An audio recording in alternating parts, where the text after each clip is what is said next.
Most concept cars lose details before production, but this car has been in development for so long that you can literally watch the engineering compromises appear in real time, and every change tells a story. Let's explore the hidden logic behind engineering, design, and manufacturing.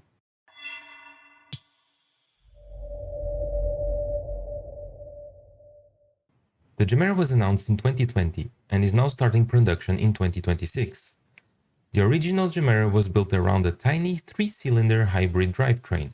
Today, it uses a massive V8, and that single decision forced changes across almost the entire car. You can actually learn a lot about the challenges of making a car like this by tracking those changes. Before we can understand what changed, we first need to understand what Koenigsegg was actually trying to build. Because the original Gemera wasn't just another hypercar concept. It was an attempt to combine several ideas that normally don't belong together. First, it was designed as a true 4-seater hypercar. That may not sound unusual at first, but most cars capable of this level of performance are built around 2 occupants, not 4. The Gemera was trying to offer hypercar performance without asking owners to leave half the family at home. And that immediately creates packaging challenges. More passengers mean more space, more comfort requirements, more safety requirements, and less room for everything else. Then there's the absence of a B-pillar. On most production cars, this central pillar is a major structural element. It helps the vehicle survive side impacts, roof crush tests, and contributes significantly to the overall stiffness. The Gemera removes it entirely. That creates an enormous opening that makes entering the rear seats surprisingly easy. But it also means the engineering team has to find alternative ways to manage those structural loads. Koenigsegg also wanted the car to remain practical. The original concept could carry 1 suitcase in the front and 3 more at the back. For a vehicle with hypercar performance targets, that's genuinely unusual. Most cars in this category treat luggage as an afterthought. Underneath all of this sat perhaps the most important assumption in the entire project. The original Gemera was designed around Koenigsegg's compact 3-cylinder hybrid powertrain, a remarkably small engine for a car of this size and performance. And that decision influenced almost everything else. Cooling requirements, packaging, storage volumes, and even airflow management. The original Gemera was carefully balanced around a very specific powertrain philosophy. At its heart was the tiny friendly giant, or TFG, a 2-liter, twin-turbocharged, 3-cylinder engine producing 600 horsepower and 600 Nm of torque. What's remarkable is that this engine weighed only 70 kilograms. For comparison, many modern 4-cylinder engines weigh between 130 and 170 kilograms. Koenigsegg was extracting supercar levels of performance from something barely half the weight. But the engine was only part of the story. The original Gemera also featured 3 electric motors, 2 mounted at the rear axle and a 3rd mounted at the front. Together, the system produced a combined 1700 horsepower. The hybrid system was supported by an 800-volt battery pack with roughly 16 kilowatt-hours of capacity, packaged beneath the front seats. When you look at the entire package, a pattern starts to emerge. The original Gemera wasn't built around a large combustion engine, it was built around electrification. A compact engine supported by a powerful hybrid system. And that assumption influenced everything from cooling requirements to packaging and even interior design. But during development, Koenigsegg completely rethought the heart of the vehicle. The 3-cylinder was gone. In its place came a twin-turbocharged V8 and an entirely new hybrid architecture.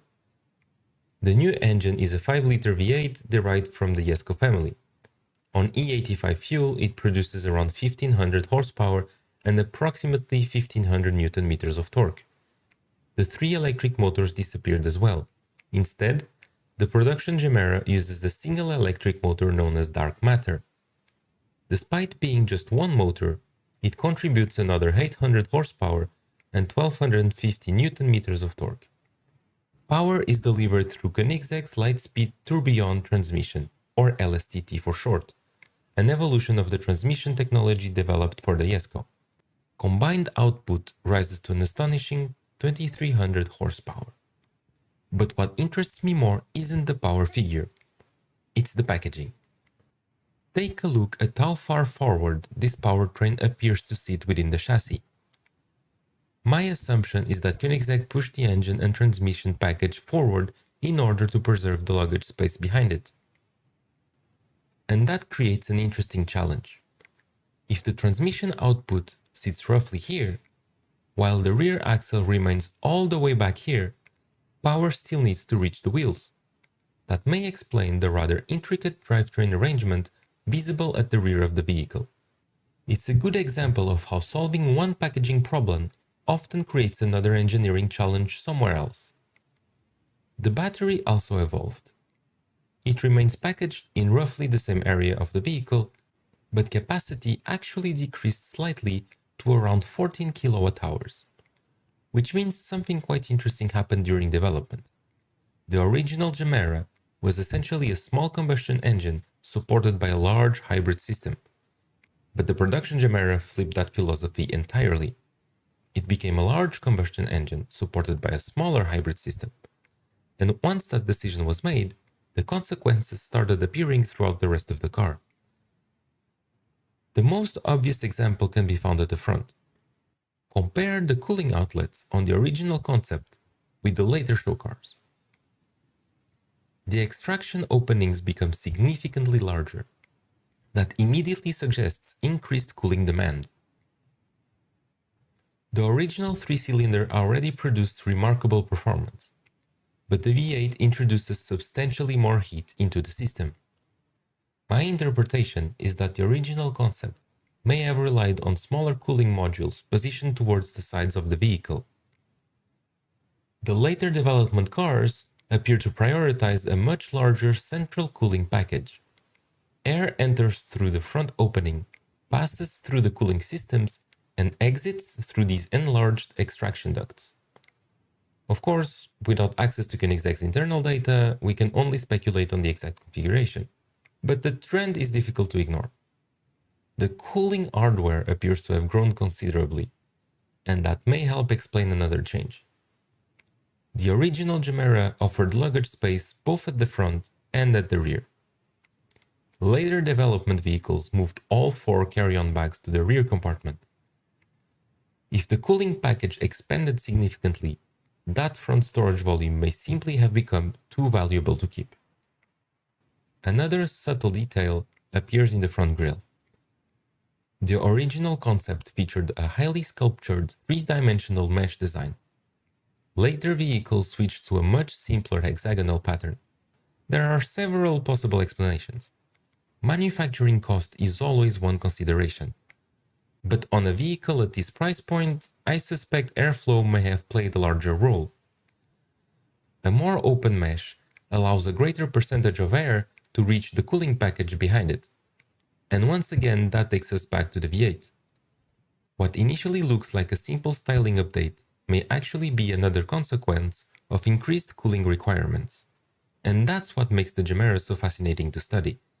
The V8 didn't just change the power output, it changed the assumptions the entire vehicle had been designed around. And the evidence of that decision can be found almost everywhere you look. The consequences of the V8 aren't limited to the front of the vehicle. Some of the most visible changes actually appear at the rear. The most obvious one is the disappearance of the glass engine cover. On the original concept, the engine remained visible through a large rear glass panel. By the later show cars, that glass had been replaced by a series of cooling vanes. Given everything we've discussed so far, this change makes a lot of sense. The V8 generates substantially more heat than the original 3-cylinder powertrain, and all of that heat needs a path to escape. As hot air exits the engine bay, the airflow passing over the vehicle helps carry that heat away. In other words, what was once a display window became part of the cooling system. What's particularly interesting is the design of these vanes. If you look closely, they're not simply open slots cut into the bodywork. Viewed from above, the vanes largely cover the engine compartment underneath. The openings only become visible when viewed from behind. That is likely intentional. One benefit is that it helps prevent rainwater and debris from falling directly into the engine bay while the car is parked. Of course, water can still find its way inside during washing or in severe weather conditions, and the engine bay is undoubtedly designed to cope with that. But from an engineering perspective, it's always preferable to avoid unnecessary exposure whenever possible. It's a small detail, but one that reveals how many different requirements often need to be balanced within a single component. The exhaust system also grew significantly. Compare the original concept with the later vehicles and the increase in size is immediately noticeable. That's hardly surprising. A much larger engine requires greater exhaust flow capacity, and larger outlets are often one of the simplest visual indicators of increased performance. Another interesting observation from this angle is just how prominent the front cooling outlet has become. Even from the rear three-quarter view, you can clearly see the enlarged extraction duct on the hood. It's a reminder that the cooling requirements of the V8 didn't just affect one area of the vehicle. They influenced the entire design, and that's really the key takeaway from this layer. These are only the changes we can clearly identify from publicly available images. There were almost certainly dozens of additional modifications hidden beneath the bodywork. Changes to ducting, to thermal management, to packaging and structure. But without access to Koenigsegg's internal development process, those remain largely invisible to us. What we can see, however, is enough to tell a compelling story. The V8 didn't simply increase the Gemera's power output, it reshaped the vehicle around it. And once you start looking for the evidence, it's everywhere. Now let's move away from the powertrain itself and look at where these development realities start becoming visible. The easiest place to spot them is at the front of the car. If we compare the original 2020 concept to the later show car, one of the first things that stands out is the headlight design. At first glance, it might look like a simple styling update, but the headlights are actually one of the most heavily regulated components on a vehicle. Their position, visibility, beam pattern and performance all need to satisfy very specific requirements depending on the markets where the car will be sold. So while this could simply be a design refinement, there's a good chance homologation played at least some role in the evolution we are seeing here. And honestly, that's a theme you'll notice throughout the entire car. Just below the headlights, we can see another subtle change. The original concept featured much sharper surfaces and more aggressive edges in the bumper area. The production-oriented version appears noticeably softer. Again, this could be partly aesthetic, but pedestrian impact regulations immediately come to mind. Modern vehicles need to satisfy a whole range of requirements intended to reduce injuries in the event of a collision with a pedestrian. That often means designers and engineers have to negotiate between styling intent and compliance requirements. There's also an interesting detail down here. The concept appears to feature an additional aerodynamic element that later disappeared. Maybe it was removed for cost reasons, maybe it complicated manufacturing, or maybe CFD and wind tunnel testing simply showed that it wasn't providing enough benefit to justify keeping it. That's often how development works. Not every feature survives contact with data. But perhaps the most interesting change is actually found on the side of the car. One of the headline technologies of the original Gemera was its camera monitoring system. Instead of conventional mirrors, cameras transmitted the image to displays inside the cabin. At the time, that felt incredibly futuristic. Yet, by the later show cars, conventional mirrors had returned. And that decision is probably more complicated than it appears.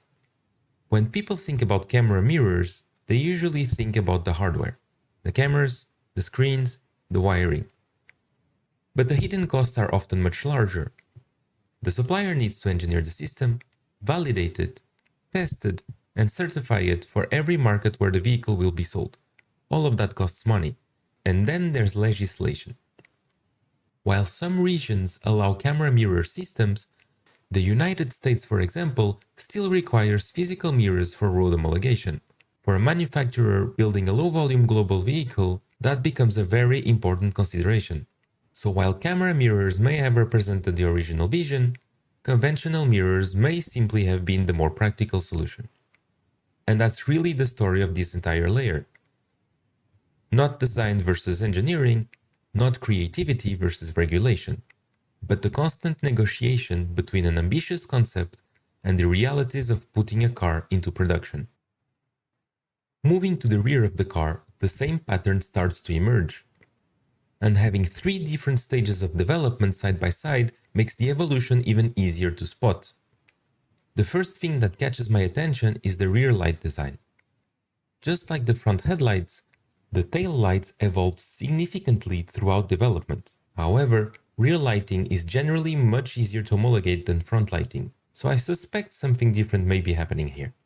My guess is that this change is primarily design-driven. As the front headlights evolved, Koenigsegg may have decided to update the rear graphics to maintain a consistent design language across the vehicle. Of course, there are still regulatory requirements involved, but compared to front lighting, designers typically have more freedom to work with. Just below the lights, we can see another category of changes that is almost certainly related to homologation.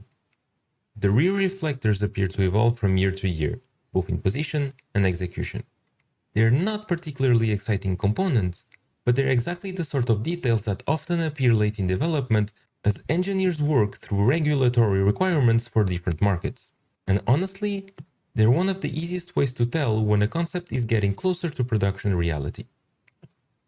Another interesting observation is the evolution of the cooling openings. Earlier in the video, we looked at how the front cooling strategy changed after the V8 was introduced. Here we can see the same story playing out at the rear. Just like at the front, the meshes became larger, more prominent, and more integrated in the overall design. It's another indication that thermal management became a much bigger priority as the project evolved. And here we can see again one of the most obvious change of all, the rear glass. As stated before, in the original concept, the engine remained visible through a large glass panel. By the later show cars, that glass had been replaced by cooling vanes. But it does raise an interesting question. What happens to rear visibility? If we look at these vanes, they appear to block a significant portion of the rearward view. So I'm genuinely curious how Koenigsegg approached this challenge. Is visibility through the center mirror still sufficient? Does the low production volume provide certain exemptions? Or is there another solution hidden somewhere that we're simply not seeing yet? Without access to the final homologation data, it's difficult to say. But it's a fascinating example of how solving one engineering problem can often create another.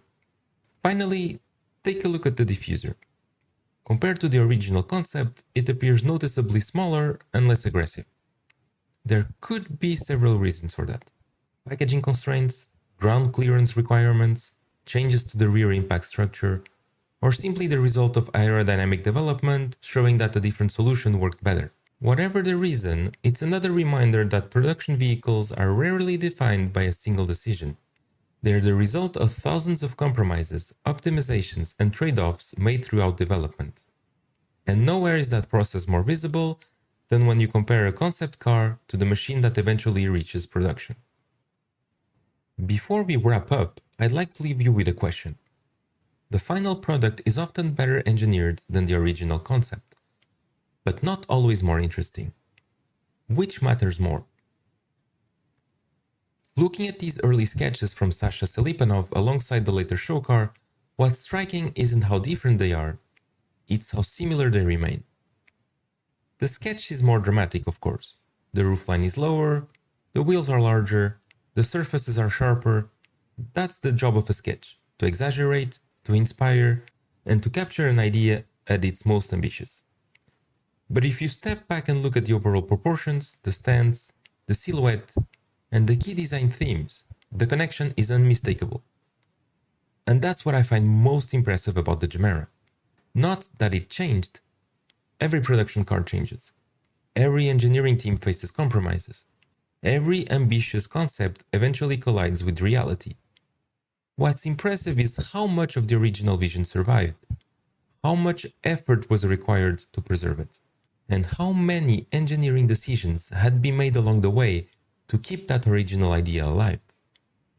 But while the exterior tells part of the story, The interior tells an even more fascinating one, because nowhere is the evolution of the Gemera more visible than inside the cabin. We'll uncover all of that in the next video. See you there.